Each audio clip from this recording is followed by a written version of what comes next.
Good morning student. Last video में हमने पढ़ा था इंडिया की लोकेशन कि इंडिया कहाँ लाई करता है पूरे वर्ल्ड में और उसकी साइज़ क्या है, लैटीट्यूड एंड लॉन्गिट्यूड पढ़ा था, ट्रॉपिक ऑफ कैंसर पढ़ा था। होप आपने ये सब मेमोराइज़ कर लिया होगा। आज हम पढ़ेंगे India and the world, means world में इंडिया कहाँ बिलोंग करता है। इसके पहले एक जो छोटा सा पॉइंट था वो ये था कि जैसे कि आप इधर मैप ज़रा देखिएगा। अब ये देखिए, जैसे ये अरुणाचल है इधर इस एरिया में, ठीक है।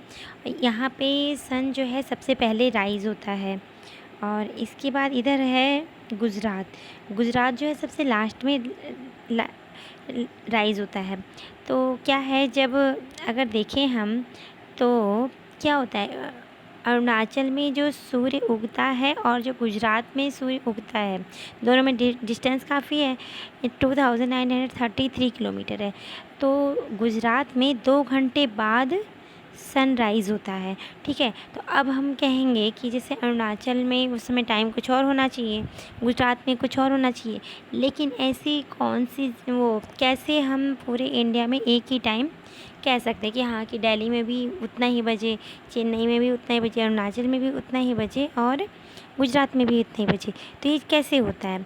तो इसके लिए क्या होता है, यूपी में एक प्लेस है मिर्ज़ापुर, ठीक है। तो मिर्ज़ापुर जो है हम वहाँ से टाइम को लाई करते हैं, मीन्स वहाँ के टाइम को हमने माना कि मिर्ज़ापुर में जो टाइम है ऑल इंडिया वही टाइम होना चाहिए, ठीक है। और क्यों होना चाहिए? क्योंकि जो स्टैंडर्ड मेरिडियन टाइम है, मेरिडियन टाइम, वो मिर्ज़ापुर से, जो स्टैंडर्ड मेरिडियन है वो मिर्ज़ापुर से होते हुए, जो कि 82 डिग्री 30 मिनट ईस्ट है, वहाँ से गुजरता है, मिर्ज़ापुर से गुजरता है। तो इसलिए वहाँ के ही टाइम को, मिर्ज़ापुर के ही टाइम को पूरे इंडिया में माना जाता है कि जितना मिर्ज़ापुर में बजेगा वो इंडिया में बजे। अब हम बात करते हैं कि इंडिया वर्ल्ड में कहाँ पे लाई करता है, ठीक है।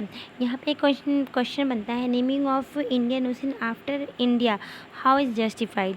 मीन्स जैसे वर्ल्ड में इतने सारे ओशन हैं तो किसी भी ओशन का नाम उस कंट्री से रिलेट नहीं किया गया है, लेकिन जो एक इंडियन ओशन है वो इंडिया के नाम से क्यों रिलेट किया गया है, ठीक है। ये क्वेश्चन अक्सर आता है।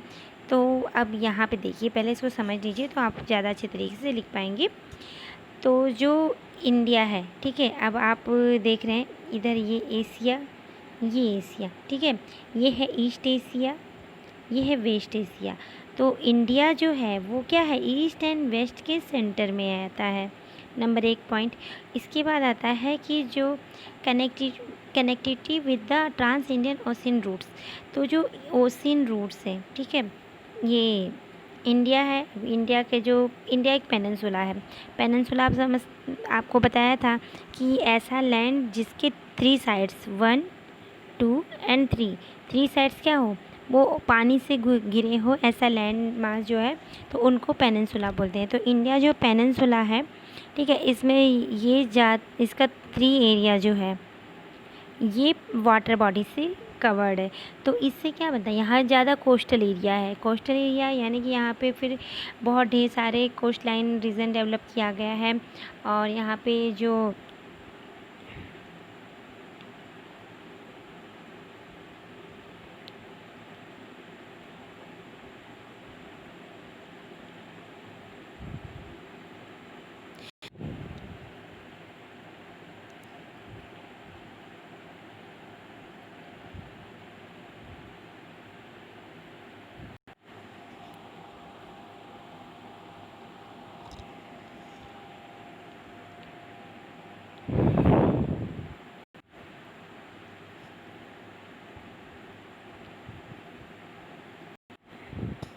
अब ये रूट्स के होने का फ़ायदा क्या है? रूट्स के फ़ायदा होने का ये है कि अगर हम एक जगह से दूसरी जगह जाते हैं या कोई पर्सन है वो वन प्लेस से सेकंड प्लेस में आता है तो उसके साथ उसके आइडियाज़ भी वहाँ पे जाते हैं।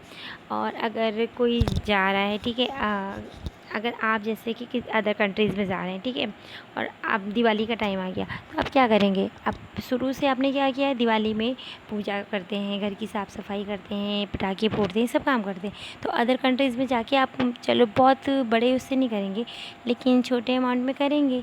तो क्या हुआ, आपके जो आइडिया है वो गया, और वहाँ आपके जो नेबर्स हैं, आपने उनको इनवाइट किया, आपने वहाँ कि हाँ भाई दिवाली है, आप आइए हमारे घर, या होली है, आइए हमारे घर। तो क्या हुआ, आपके नेबर्स को आपके कल्चर के बारे में पता चला, आपके ट्रेडिशन के बारे में पता चला, और आप कैसे उसको फेस्टिवल को सेलिब्रेट करते हैं उसके बारे में पता चला।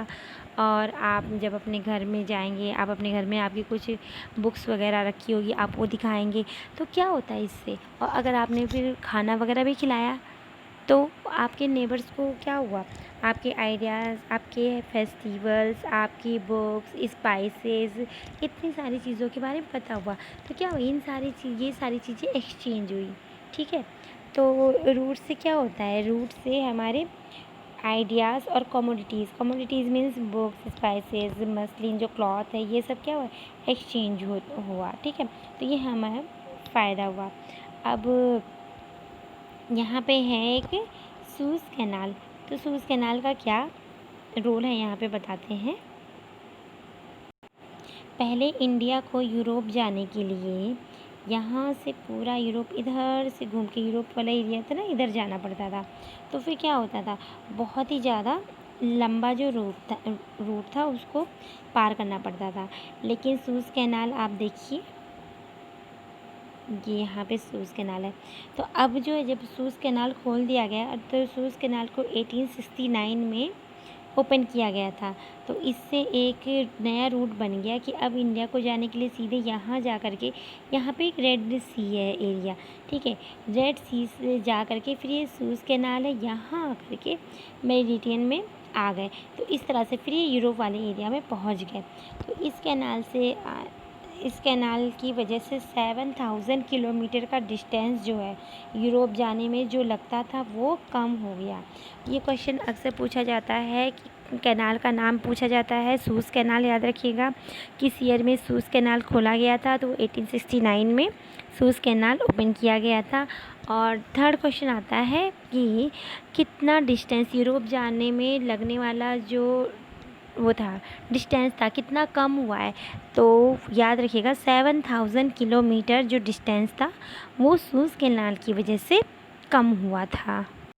नेक्स्ट हमारा टॉपिक है इंडियाज़ नेबर्स, इंडिया के नेबर। अब इंडिया के नेबर में आप तो बहुत सारे जानते भी होंगे, लेकिन फिर भी हम बता देते हैं कि मतलब कि कौन कौन से लैंड जो बाउंड्री है वो हमारे जो कंट्री है लैंड बॉर्डर शेयर करता है, कौन सा सी बॉर्डर शेयर करता है, ठीक है। तो यहाँ पे आपको देखते हैं, जो इंडियन वेस्ट नॉर्थ वेस्ट में जो है सबसे पहली कंट्री हमारी है पाकिस्तान की, यहाँ तक, ठीक है।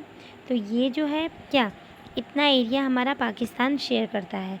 इसके बाद यहाँ पे एक छोटा सा एरिया आता है, ये एरिया, ये लगभग 117 और 118 किलोमीटर है, जो वो इंडिया अफ़गानिस्तान से अपना लैंड बॉर्डर शेयर करता है। याद रखिएगा, अफ़गानिस्तान पाकिस्तान के नेबर होने के साथ साथ इंडिया का भी नेबर है, जो कि इंडिया से 117 और 118 किलोमीटर का बॉर्डर शेयर करता है, ठीक है। इसके बाद नॉर्दर्न एरिया में अगर हम देखेंगे तो यहाँ से ये उत्तराखंड तक आता है आपका चाइना तिब्बत, ठीक है। तिब्बत ऑक्युपाइड एरिया है चाइना का, वो शेयर करता है। फिर आ जाता है नेपाल के साथ जो बॉर्डर शेयर करता है इंडिया। उसके बाद आ जाता है भूटान, इतना एरिया भूटान शेयर करता है। और भूटान के बाद फिर जो एरिया आता है यहाँ तक आता है,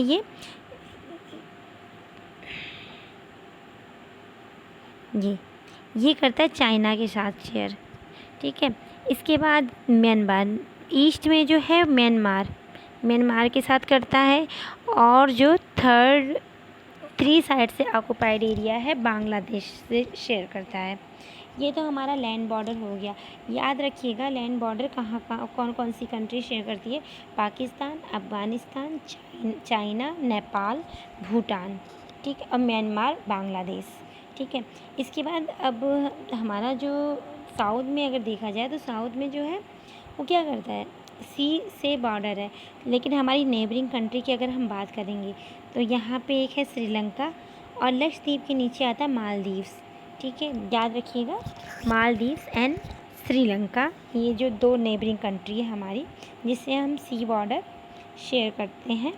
और यहाँ पे एक बताने वाली चीज़ है, पाल्क स्ट्रेट। पाल्क स्ट्रेट क्या होता है कि स्ट्रेट क्या होता है, स्ट्रेट जो है जब दो लैंड मासेस को एक नैरो, जैसे इंडिया आपका यहाँ तक है और यहाँ पे श्रीलंका है, तो ये दो लैंड मास को जब एक नैरो वाटर बॉडी सेपरेट करती है, ये ठीक है, यहाँ पे बिल्कुल कंफ्यूज मत होइएगा, दो बड़े लैंड मास को एक वाटर बॉडी सेपरेट करती है तो उसको बोलते हैं स्ट्रेट। ठीक है, तो पाल्क स्ट्रेट है जो कि इंडिया और श्रीलंका को सेपरेट करता है। ठीक है, याद रखिएगा, स्ट्रेट ये पूछा जाएगा। और दूसरा आता है गल्फ़ ऑफ मन्नार। तो गल्फ़ ऑफ मन्नार जो है वो क्या करता है, इन दो कंट्रीज़ के बीच में है जो कि, ठीक है, और गल्फ़ किसे कहते हैं, गल्फ़ होता है जो कि एक ऐसा लैंड एरिया जो थ्री साइड से, एक ऐसा एरिया जो थ्री साइड से लैंड से घिरा हो। ठीक है, जो एरिया थ्री साइड से वाटर बॉडी से घिरा हो उसे पेनिनसुला कहते हैं, और जो एरिया थ्री साइड से लैंड से घिरा हो उसको गल्फ़ कहते हैं। तो गल्फ़ ऑफ मन्नार जो है वो भी श्रीलंका और इंडिया के बीच में लाई करता है। और फिर आपकी बुक में दिया हुआ है कि इस जो हमारे नेबर से इंडिया का strong historical and geographical link है। अब हिस्टोरिकल लिंक कैसे है, तो हिस्टोरिकल लिंक कैसे, जैसे हिस्ट्री में आपने पहले ही पढ़ा है कि पहले हमारा जो देश है वो पाकिस्तान अफ़गानिस्तान तक था। ठीक है, इसे हमारे बहुत सारे कल्चर मिलते हैं, ट्रेडिशन मिलते हैं, और हमारे बहुत जगह खाने पीने वाली जो चीज़ें वो भी मिलती हैं, मतलब बहुत सारी चीज़ें हैं जो सेम चीज़ें हैं। ठीक है, तो इस तरह से हमारे नेबर के साथ हमारे जो स्ट्रॉन्ग हिस्ट्री जो हम शेयर करते हैं। और जैसे कि जब कभी आप अगर बाघा बॉर्डर जाएँ तो वहाँ देखिएगा कि वहाँ से हमारी कंट्री और उधर पाकिस्तान का पूरा एरिया दिखता रहता है, एकदम सेम है, आपको कहीं से कोई डिफरेंस दिखेगा ही नहीं। ठीक है, तो ज्योग्राफिकल लिंक है कि अब ज्योग्राफिकल कैसे, अब जैसे ना हिस्ट्री में तो आ गया कि हमारे ट्रेडिशन वगैरह सब एक जैसे हैं, हमारी बहुत सारी हिस्ट्री भी लगभग सेम है कि हाँ, जैसे पाकिस्तान और जो ये था अफ़गानिस्तान, इंडिया में ही सब आपस में जुड़ा हुआ था, बांग्लादेश वगैरह, तो हमारी सारी चीज़ें लगभग सेम है। तो इस तरह से हमारी हिस्ट्री भी थोड़ी बहुत सेम है कि हाँ, कि हमारे ऊपर जो अरब थे उन्होंने आया था शक, हूण कुषाण, उन्होंने हमारे ऊपर मतलब का शासन करने की कोशिश की थी, हमारे बहुत अच्छे राजा हुए थे, युद्ध हुआ था। तो मतलब इस तरह से हमारी हिस्ट्री भी लगभग सेम कह सकते हैं। और ऊपर से जोग्राफिकल जो एरिया है, जैसे हमारे क्लाइमेट्स अगर देखा जाए तो हमारे जो पड़ोसी हैं, ठीक है, नेबरिंग कंट्रीज़ हैं, तो ऑलमोस्ट सेम है। ऊपर से फिर स्ट्रॉन्ग ज्योग्राफिकल लिंक ये बोल सकते हैं कि ब्रिटिशर्स के पहले हमारे जो इंडिया के जो बॉर्डर था वाटर बॉडीज़ से हमारे वो सुरक्षा होती थी, क्योंकि ओशन का जो पाथ था ही नहीं, रूट था ही नहीं, तो वहाँ से कोई आता नहीं था। और फिर हमारे नॉर्थ में हमारे इधर हिमालय था, तो हिमालय जो था वो एक बॉर्डर था, बैरियर था, जिससे कि कोई आ नहीं सकता था, क्योंकि बहुत ही टफ़ था उसको चढ़ करके वापस आना। तो हमारे देश में जितने भी अटैक हुए हैं तो इस रास्ते से आए हैं, लैंड वाले रास्ते से, वो भी पासेस बताया था ना, लैंड जो हिल्स हैं उसके बीच का जो एरिया था उस पासेस से आके ही अटैक हुआ है। ठीक है, तो इस तरह से हमारा जो है बहुत ही स्ट्रॉन्ग ज्योग्राफिकल लिंक है। ठीक है, और लास्ट लाइन है आपकी, India stand apart from the rest of Asia. अब इस इंडिया जो है यहाँ पूरे एशिया में स्टैंड करता है भाई, क्योंकि इंडिया जो है 2-3 तरह से पानी से घिरा हुआ है, इसके पास इतने अच्छे रूट्स हैं और रूट से हमारा ट्रेड्स इतना अच्छा है और हम ट्रेड्स की वजह से यहाँ डेवलपमेंट ज़्यादा है। यहाँ पे ढेर सारे कल्चर भी हैं, ढेर सारे यहाँ पे रिवर्स वगैरह हैं जिससे कि एग्रीकल्चर कल्टीवेशन बहुत सारी चीज़ें अच्छी होती हैं और हम अलग अलग जो कंट्री से अलग अलग चीज़ें ट्रेड से लाते हैं ले जाते हैं। तो इस तरह से ये हमारा जो देश है वो क्या करता है, पूरे एशिया में एक stand apart from the rest of Asia. ठीक है, आई होप आपको ये समझ में आ गया होगा चैप्टर, और अगर आपको कोई कन्फ्यूज़न हो तो आप डिस्कस कर सकते हैं। Thank you.